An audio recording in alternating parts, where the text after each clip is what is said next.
let's start off a little bit again in case some people missed it, just we've just joined on Instagram.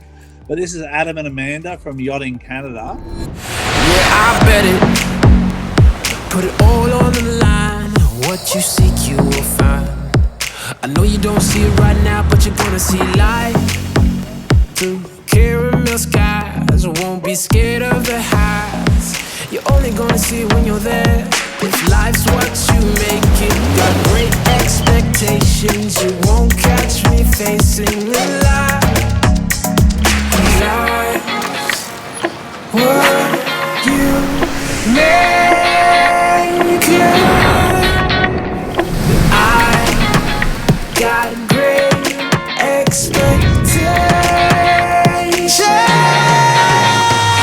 Sitting on top of Machu Picchu, up in the clouds, no one can find you.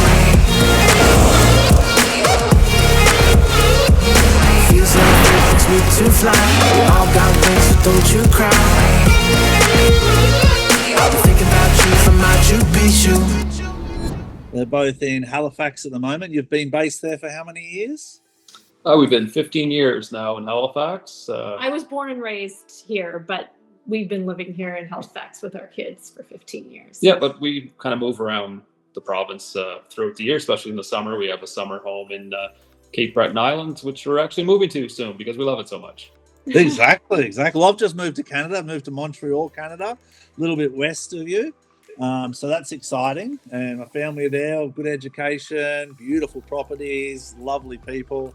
And the food in Canada is one of the highlights, I think, that people are really excited about. That's really interesting. Yeah, Montreal's a food place, but tell us about the Halifax area in Nova Scotia. Oh, you'll never find fresher seafood than on the East Coast here.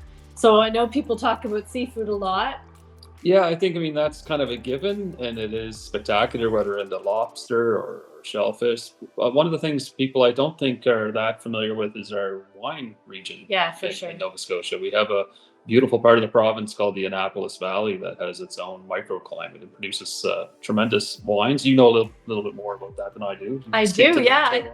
I think that's the great thing about Canada is it's always surprising people. But yeah, our wine here, especially white and sparkling wines, it wins awards all, against anywhere else in the world. So yeah, but also fresh seafood. You've also got the really nice kind of I think it's kind of cultural, not cultural beers, but different types of beers here. There, and you've got that Lunenburg vodka or distillery there where they make yeah, the beverage industry is kind of a star, especially in Nova Scotia, because I'm more familiar with it. But yeah, there are all sorts of microbreweries popping up everywhere, and they're amazing. Yeah, I think often people don't think culinary first when I think of Canada. So I'm glad you. Yeah, I love that. I was just surprised because it's not something that unless you've been here. Like it's not. Yeah. Well, I grew up in a restaurant. I got my three brothers as chefs, and they run restaurants in Australia. So my background from hospitality is from the culinary side of things, and I think that's a huge part of yachting and a huge part of kind of when you go to a region. What I've found is the guests do engage with it. If you engage with them and say, "Oh, this area is famous for this," the cod, like cod cheeks or cod tongue. I think cod tongue is delicious. Cod cheeks, cod liver, I can miss it any day. But people, when you start engaging with people, not only from this is a scenically beautiful area, but from a culinary point of view, I think they get a bit more passionate about it. And it helps them get off the boat and see something. I love that you said that because whenever I travel, the first thing I want to do is go to a farmer's market or, I want to understand the local food scene because I went to culinary school too. So I have that background. I'm always in Canada. The culinary school in Halifax.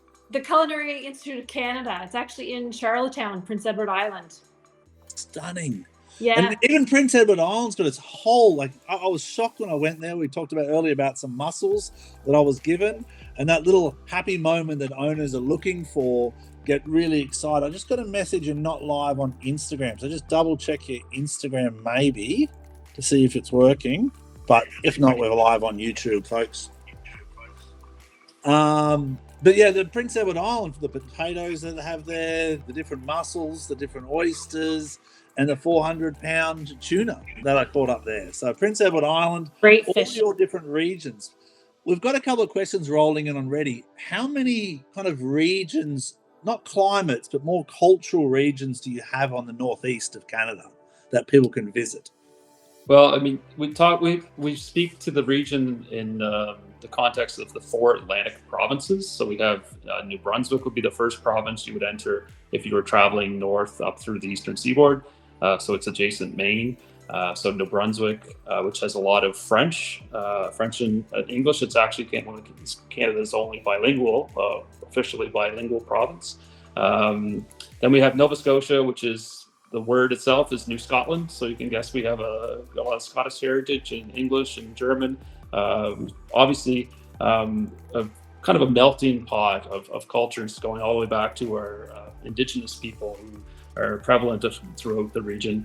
And in Newfoundland, we talked about it on an earlier call with you, Liam. Newfoundland has a culture all of its own. It's all on its own, yeah.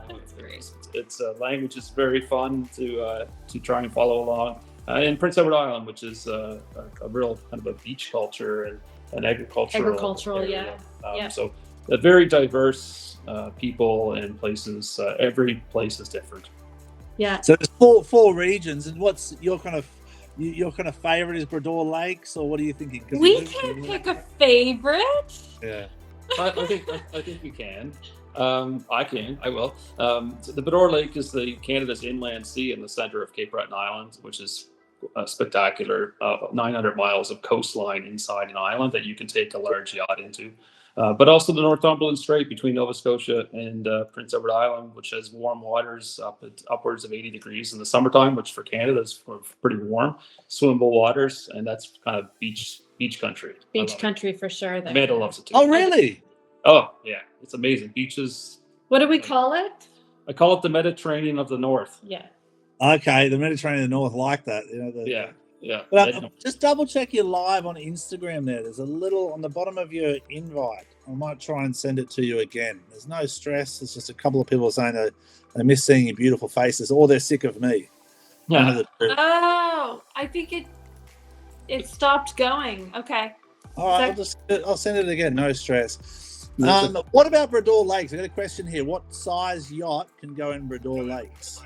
So the Brador Lakes are extremely deep, and there are 2 entrances to the lake. On the eastern end, there's a canal, which can accommodate a yacht in excess of 200 feet with a 40-foot beam.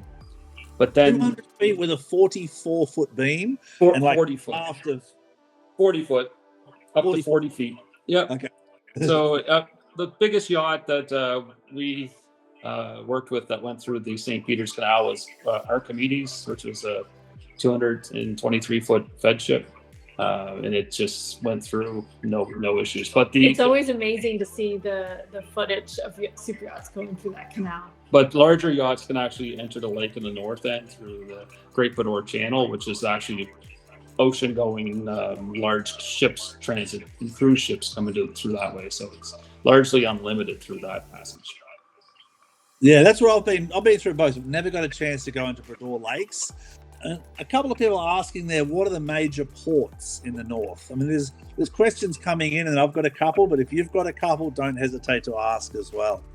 But we've got a question coming in. What are the major ports up there that people can go to? Like if they're leaving Boston to go and kind of see the East Coast, when would you think they could leave, and what are the major ports was one of the questions. So the major ports that are more accommodating of yacht needs as far as provisioning and access to airports and basic kind of operational needs. First would be Yarmouth, which is in the most southern point in Nova Scotia, which is the point of entry. Then Lunenburg, which is a working waterfront and a traditional destination with a lot of services accessible. Halifax, the largest city. Moving up to Cape Breton, Sydney, over to Newfoundland, St. John's, Prince Edward Island, Charlottetown, Port of Charlottetown, and back to New Brunswick, actually St. John, New Brunswick. So there's a good collection of what we call ports of confidence that would then support acting as hubs, support your further exploration of the region. Mm-hmm. Okay, fantastic. And I've been to St. John before. Someone asked me what's one of my highlights of the Northeast. I've got many in Canada. I mean, we talked about the tuna, we talked about the mussels, we talked about Halifax, I love. But in St. John, there's a tradition up there. Have you both been to St. John? Amanda has, yeah. Newfoundland, yeah. Yeah, okay. And it's screeching in, correct? That's right. It's screeching in and kiss the cod. Okay, exactly. So what someone's asking, what's screeching in mean? Amanda, you want to speak to being screeched in? You've done it. I haven't done it. Oh, it's on my bucket list. Yeah, well, so screech is a form of really strong alcohol that you have to take a shot of the screech, and then typically you would then kiss a codfish. Kiss the codfish. Yeah. Oh, lovely, eh? Now, I remember up there, everyone doing it, kissing the codfish. And I thought, these are strange people up there. But after a couple of rums, I ended up getting convinced to be screeched in as St. John, you know? Yeah, well, there's been a lot of people have cuddled up to a codfish after lots of screech. Like I said, we're going back and forth here a bit, but from a culinary point of view, even in St. John, that's where I tried the cod tongue. And there was cod cheek and cod tongue, and there was a plate of like 12 cod tongue. And you wouldn't think it's a nice dish, but it was really unique with some fresh lemon on it. It was a strange dish with cod tongue. But what's your highlight culinary wise up there? Can you hear us okay? I just want to make sure. I think there's a lot of echoing. I can hear you okay. Things look okay back and forth. Why don't we just turn the Instagram off then? You want to try that? Yeah. All right. We'll we stop live Instagram. We got a question here, Liam, on how Yachting Canada. How is Yachting Canada working to support and grow the yachting industry in Canada? And what opportunities exist for crew and businesses looking to enter or expand within the market? Oh, it looks like we can tag team on this one, Liam. It's got some of your passion around crew and getting crew into the yachting industry. So we'll speak to what's Yachting Canada doing. Largely, we're a marketing firm that's promoting Canada as a global yachting destination. But in that, we're helping our local communities work to improve or elevate or expand their infrastructure, services, and experiences to support the yacht visitor. So we kind of a twofold thing. We do a lot of waterfront development projects, and in that we're promoting the clients that we're working with as destinations. And so our company is actually Super Yacht East Coast, but we're hosts of Yachting Canada, the podcast with Yachting International Radio. So just to clear that, people are probably thinking Yachting Canada does all the infrastructure.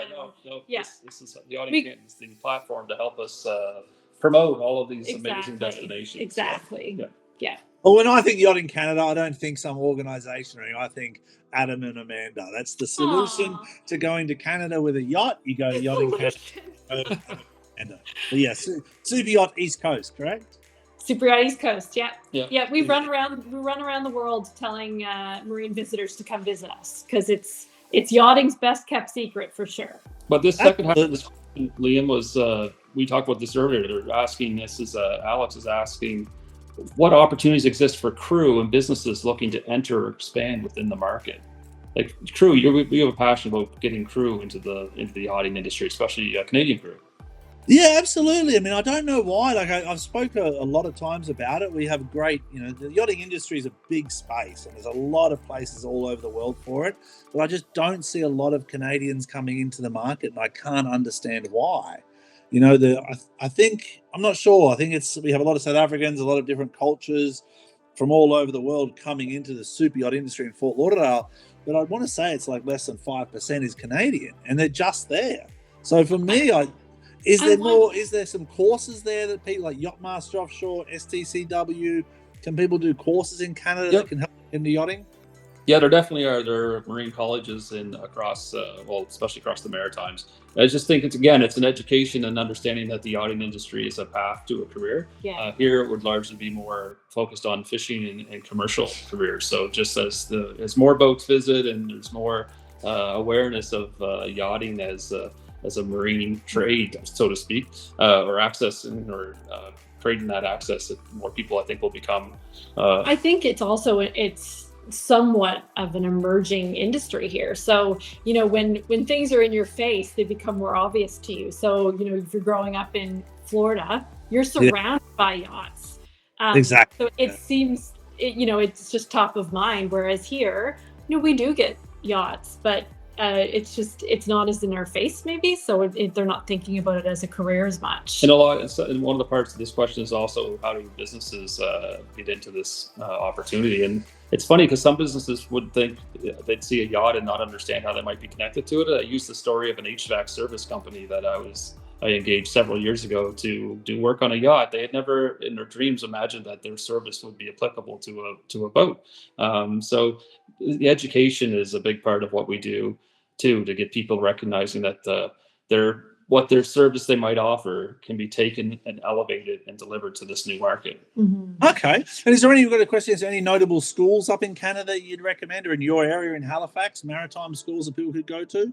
Yep, we have a Nova Scotia Community College in Port Hawkesbury and Cape Breton, Strait Area campus that offers multiple courses for those looking to enter into the marine industry. There's also a college in PEI, the name escapes me right now. We have another program in Halifax, a company called Survival Systems that does like offshore training and helicopter training for all those types of firefighting that you need to those prerequisite courses to get in your yacht master. So there's a number of different places that offer the open the door to getting into the marine industry. It reminds me of the captain of Blue Nose. He was saying you don't always have to have the education. Sometimes the most I'm totally misquoting him, his quote here, but more useful would be, what did he say, furnisher, refinisher, and I forget, hospitality or serving, like all of these things really are useful in this industry. So you don't, unless you want to go into sort of the captain route or the navigational route.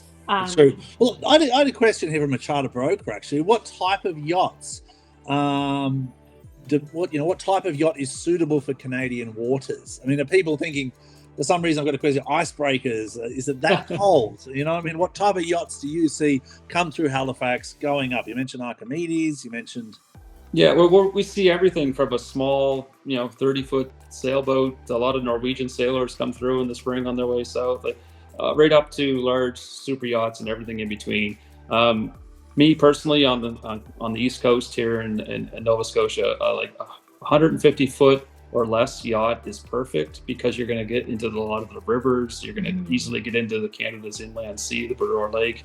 You're going to get in a lot of secluded anchorages, and that's not to say bigger boats, you can do all that too, but the ease of navigating a boat of that size is just perfect. And that's kind of a size we see a lot of, that range, the 130 to 150.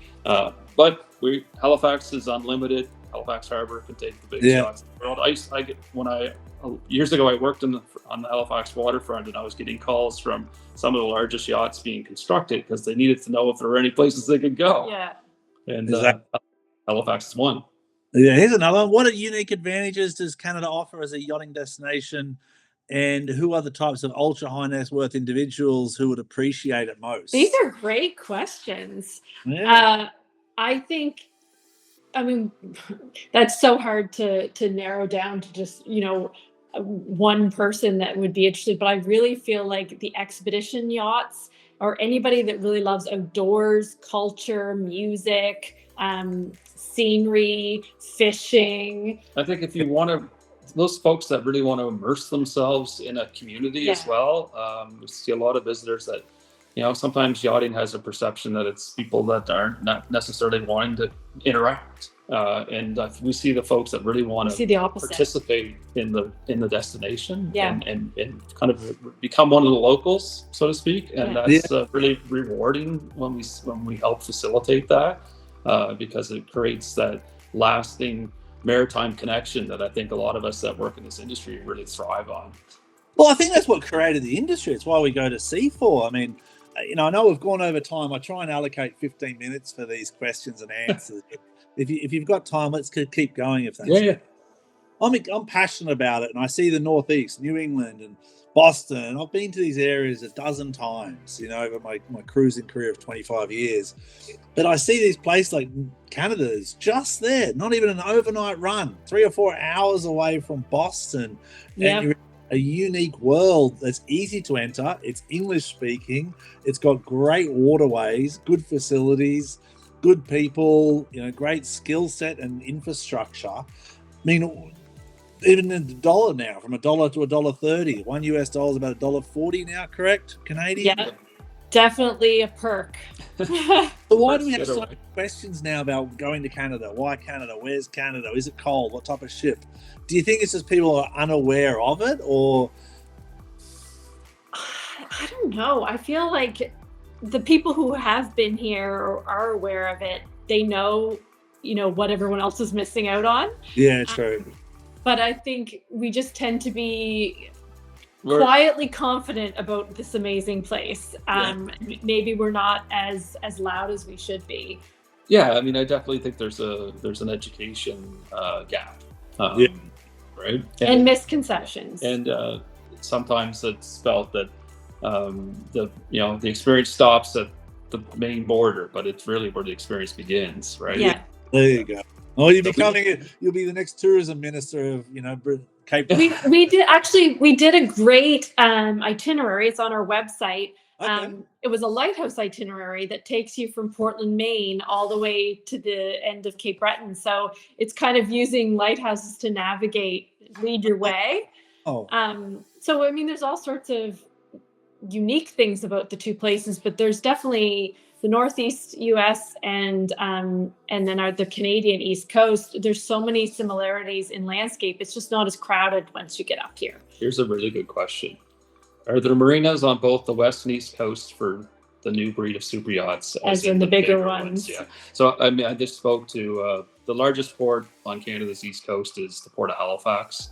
It's the capital of Nova Scotia. It's a large commercial shipping port, home of Canada's East Coast Navy. It's got a large cruise terminal, but more spectacularly, it has one of the longest continuous boardwalks in the world on the Halifax waterfront, which is really a marina, but it's not a super yacht marina in the tradition of what you would find in Florida. Definitely not Monaco, but it's floating. We're working with communities to install appropriate floating docks, power, water, access to shoreside services, fuel, etc. The West Coast, our friends at Victoria International Marina in Victoria on Vancouver Island, they have more of a super yacht, purpose-built marina, which is spectacular. That would be one of the super yacht marinas, more prominent ones in Canada. If you're going up to the Great Lakes, the Toronto waterfront is accessible, otherwise throughout Canada, you're finding more traditional infrastructure that is in a state of steady improvement as the industry grows.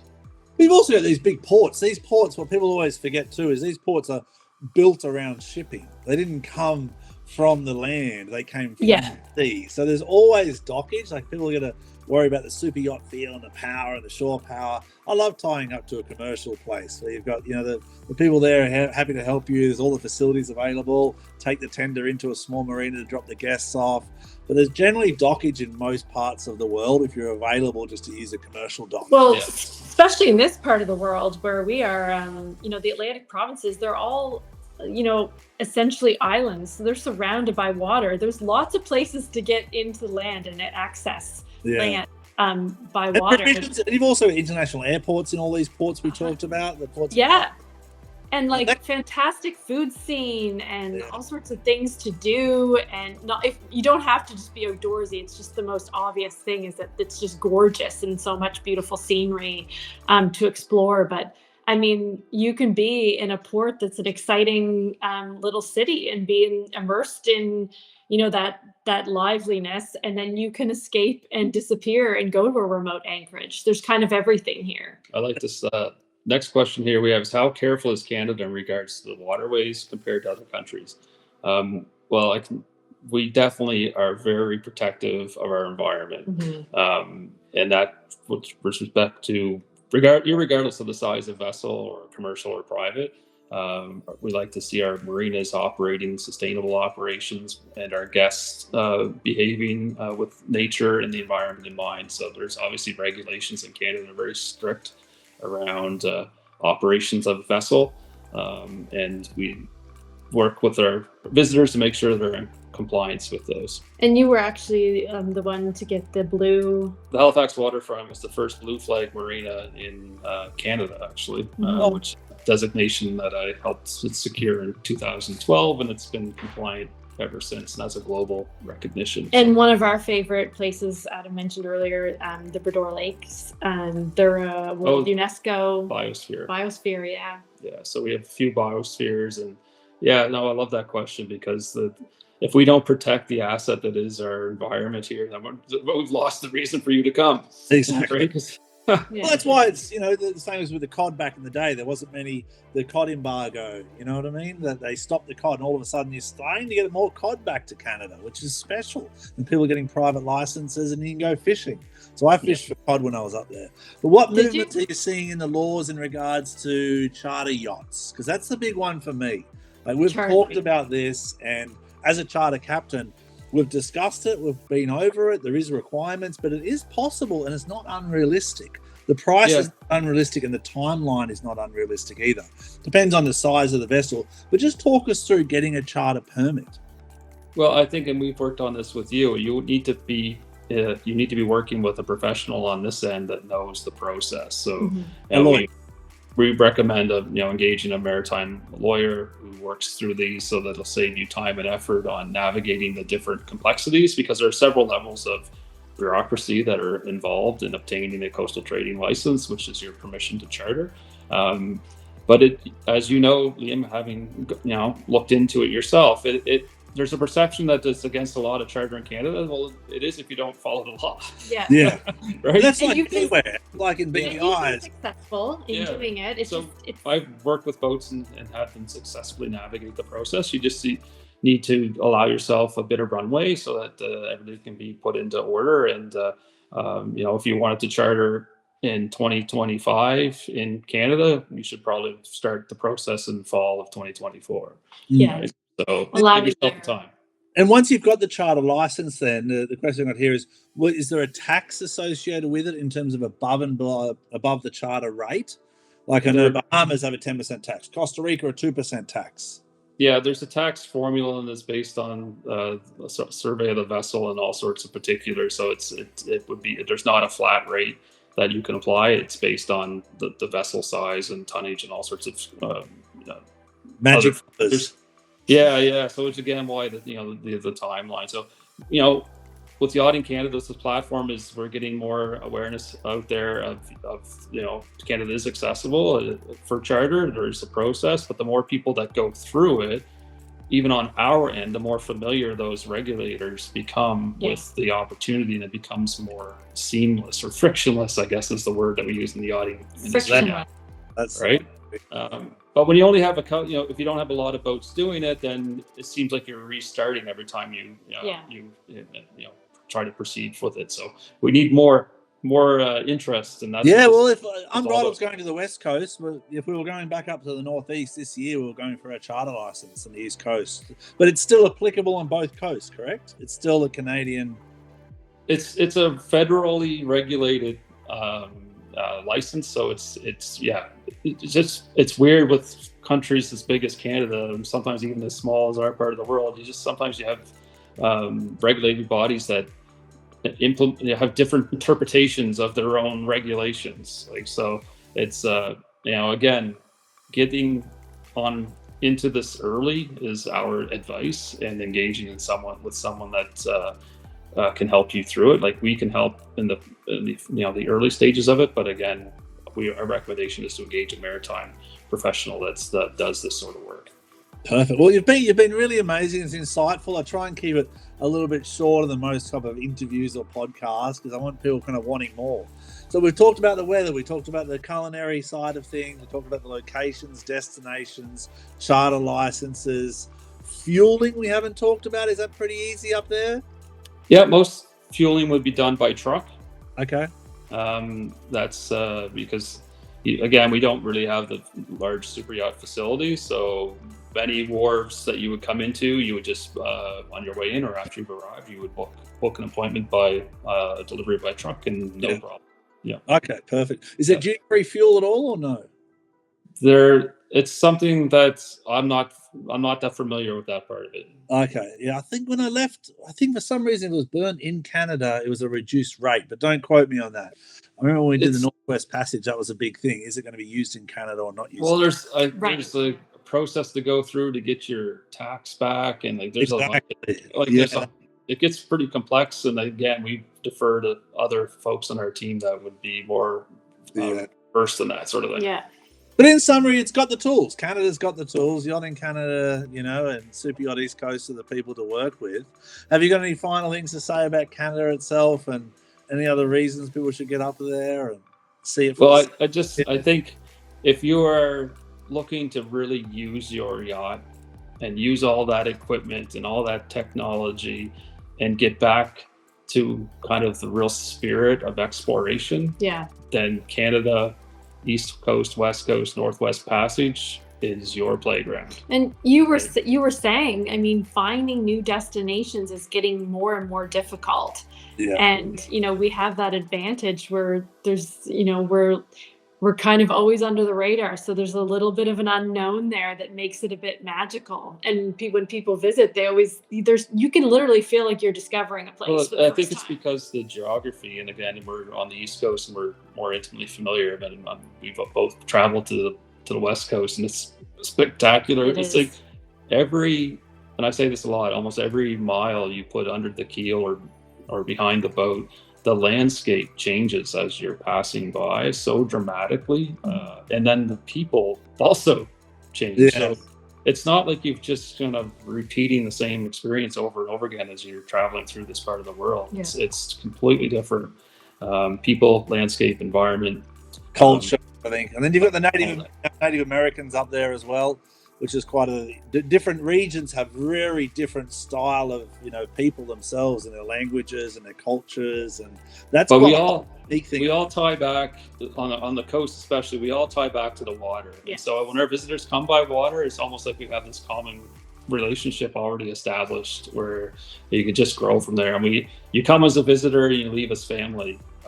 That's really how people feel. I think that's I think people feel at home. Somebody we spoke to, I forget who it was recently, but said we said, how do you describe coming to Nova Scotia was at the time, and they're not from here, and they've been here, and they said it feels like I'm coming home. Oh yeah. Yeah, it's like that's a pretty good endorsement. Yeah, absolutely. Right? I like the remoteness that you give it too, because it is true. I did Maine last year, and Maine was beautiful. Don't get me wrong. And but I've done it a lot, and I've seen it, and I know the places, and a lot of lobster pots. And then I remember all my times that I've cruised through Canada, thinking it was a lot simpler. It was a lot more beautiful and a lot simpler. For some reason, I'm not sure because I'm Australian, Canadians have that. I think in Maine, every citizen is allowed to put out a lobster pot. I think yeah, and they stay in year round, which is great if you love lobster, but it definitely you do love lobster. It definitely is a complication when it comes to transiting through there. That's something. But the great thing in Nova Scotia is most of our lobster fishing is done in the winter.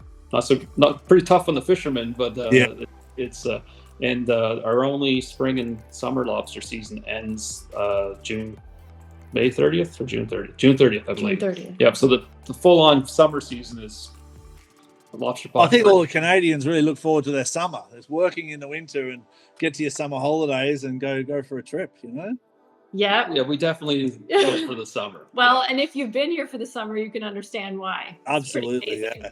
Well, I did Quebec last year in Montreal, and that was, I'll never forget, I was in Quebec. We went from Montreal to Quebec, saw it was completely French exposure, like the language, the food. We went to a vineyard, we went to a waterfall. It was just in one day we saw these unbelievable things in one day around Quebec City. And I've done the same thing in Lunenburg and St. John and all these areas in Canada. So I'm a believer. I'll go Maple Leaves and and well, it's champions like you are what we need to help encourage folks to come visit. So we really appreciate all your enthusiasm for all things Canada. Yeah, for sure. All right, folks. We'll follow, Yachting Canada. Really, thanks to Yacht International Radio. We couldn't do it without them. It's an unbelievable platform for exposure and positivity in the yachting industry. And I think more people should be aware of Yachting International Radio. And also, thank you to the owner, Mr. Jim Glidewell, Yacht Unbridled. It's a beautiful platform for chartering. If you've got any questions about chartering Unbridled, any questions about Canada, any questions in general, reach out to Captain Liam Unbridled, Yacht Unbridled, Yacht International Radio, Yachting Canada. It's all below. And I don't know how to do the subscribe thing yet, but if anyone can figure that out, figure it out. You're doing great. Good night, doing great. Adam. Thank you. Thank you. All right. Be safe. See you later. Ciao.